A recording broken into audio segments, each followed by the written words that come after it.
वाढती लोकसंख्या, शहरीकरण आणि भविष्यातील पाणी टंचाईचा धोका लक्षात घेऊन ओवळा माजिवडा विधानसभा क्षेत्रात राबवण्यात येणाऱ्या विहिरी पुनरुज्जीवन प्रकल्पांची माहिती परिवहन मंत्री तथा आमदार प्रताप सरनाईक यांनी केली.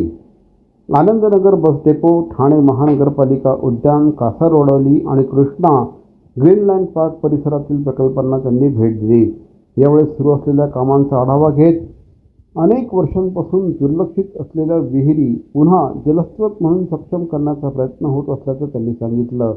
भूजल पातळी वाढवणं, पावसाचं पाणी साठवणं आणि भविष्यातील पाणी संकट टाळण्यासाठी अशा प्रकल्पांची गरज असल्याचं त्यांनी नमूद केलं.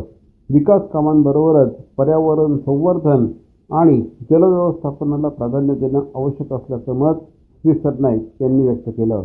आतापर्यंत 12 विहिरीचं लोकार्पण मी केलेलं आहे. अजूनही जवळजवळ 41 विहिरी ज्या भविष्यामध्ये आपल्याला आरो प्लांट लावून सर्वसामान्य जनतेला पाणी कसं त्यातलं मिळेल ह्यासाठी आम्ही प्रयत्न करतोय.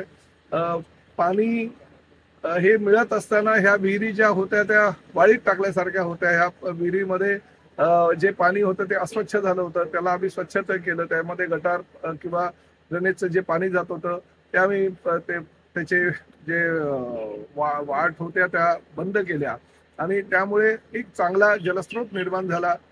नैसर्गिक स्रोत आहे ते खुले केले आणि त्यामुळे हे पाणी आता सर्वसामान्य जनतेला पिण्यासाठी सुद्धा योग्य ठरणार आहे. भविष्यामध्ये आता 12 विहिरी झाल्या, परंतु पूर्ण ठाणे महापालिका क्षेत्रामध्ये असा प्रकल्प आम्ही राबवतोय जेणेकरून लोकांना जास्तीत जास्त त्याचा फायदा होईल.